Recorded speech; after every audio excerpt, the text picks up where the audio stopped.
Counter-Strike 2, is it real?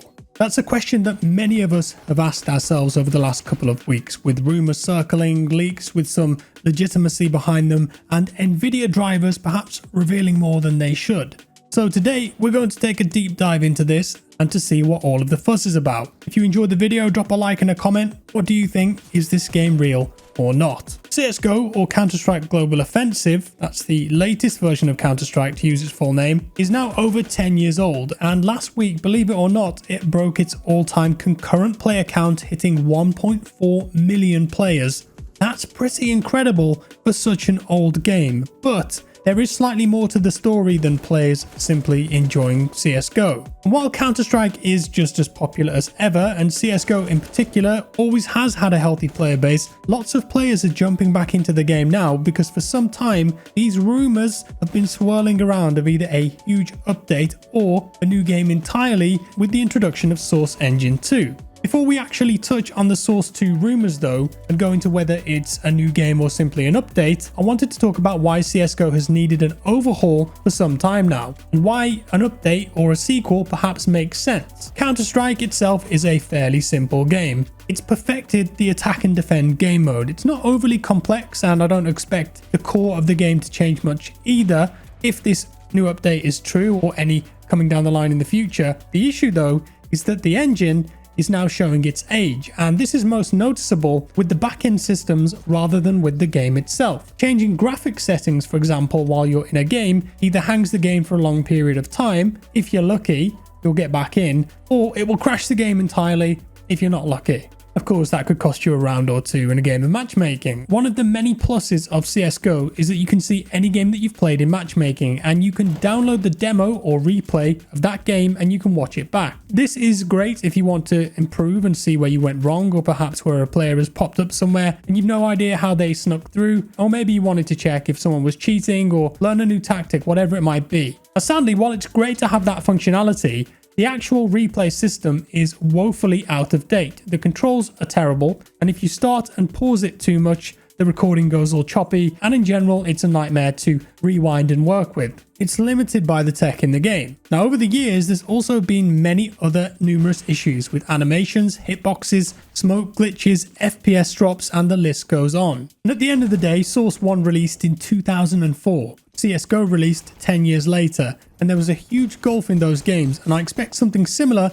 with the new update. Even if it's not visually apparent straight away, there will definitely be a huge overhaul of the parts of the game that we can't see, and it will be beneficial. So where has all of this speculation come from? Well, at the beginning of March, it was discovered that the latest Nvidia drivers have support for a new app with the exes of CSGO2.exe and CS2.exe. It's also listed as Counter-Strike 2 in the details, and that's coming straight from an Nvidia driver, so perhaps the writing is already on the wall. Now, this isn't the first time there have been rumblings about CS2 though. For the past few years, snippets of code have been popping up in the game and update data. Whenever there's a game update for CSGO or Dota 2, people are finding little bits that hint towards an update. Dota 2, as you may know, has already been utilizing Source 2 for some time now. The problem with all of these code snippets though is that it's become a bit of a running joke, and no update has ever materialized for CS. Almost 3 years ago, players felt that there was a Source 2 update right around the corner for it never to happen.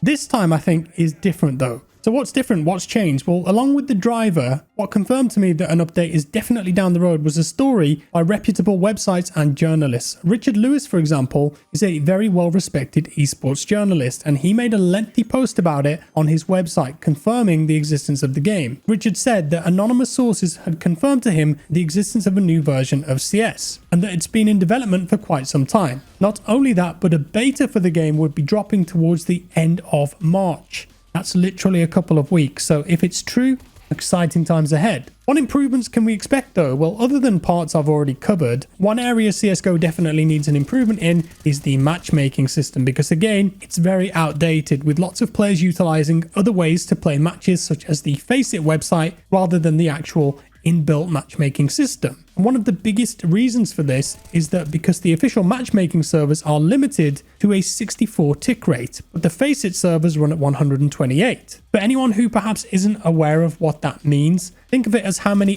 updates the server is getting. The more updates that the server sends and receives from the players, the more accurate the game's movement and shooting will be. If you play the game regularly, going from 64 to 128 tick servers, everything just feels smoother and snappier. The hit reg feels a lot more consistent too.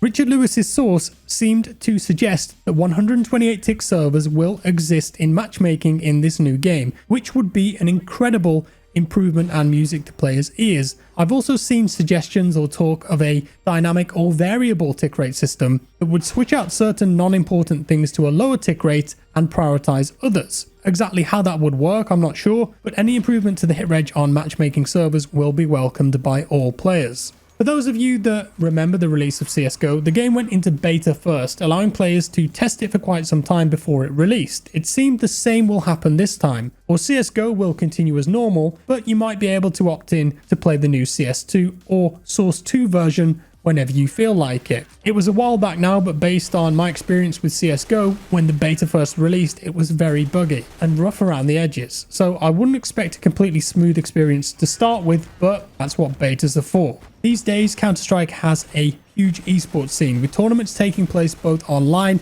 and on LAN, seemingly on a weekly basis, so I fully expect the base CSGO version will continue to be the current esports title until Valve feel like the new version is good enough and up to scratch. Interestingly, Richard Lewis also reported that a number of unnamed professional players have already been flown out to Seattle to try out this new version of the game, which I think is a positive thing because you're going to get the absolute best feedback from the top professional players. I recall that they did a similar thing back with CSGO. And the beauty of this is that Counter-Strike isn't a game that needs to worry about catering to a pro player base and a casual player base because they're both playing exactly the same game, just at different skill levels. Any improvements to the overall experience are felt all the way down the rankings. The game that the pros play is the same as that you play in matchmaking.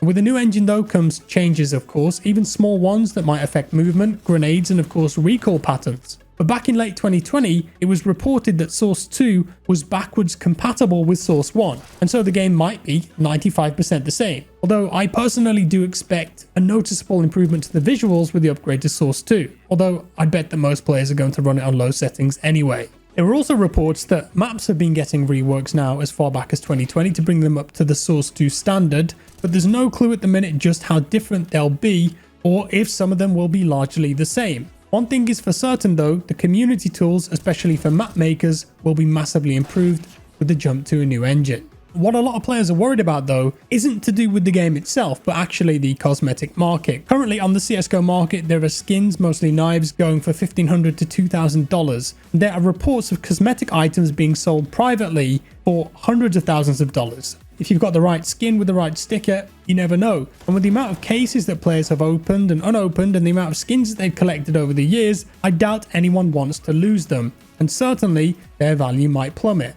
Numerous sources have said that this just won't happen though, and that skins will carry across to the new version, which would at least in part confirm that the same weapons and items will exist. Just going back to those earlier player count numbers, 1.4 million concurrent players for a competitive FPS franchise that was released over 20 years ago. Counter-Strike remains as one of the most popular and competitive FPS games out there. And the fact that so many players are still jumping into it so many years later just goes to show how good the game actually is, and I hope will continue to be. Will it be Counter-Strike 2, a completely new experience, or will it just be CSGO updating to Source 2? We're not entirely sure yet. Only time will tell. If it's the end of March, well, we're going to find out very soon, aren't we? Whilst you could argue with that many players, Valve don't need to lift a finger and can continue on with CS in its current state. But perhaps after all these years, it could use a fresh lick of paint and some upgrades in the engine room to keep that fire raging.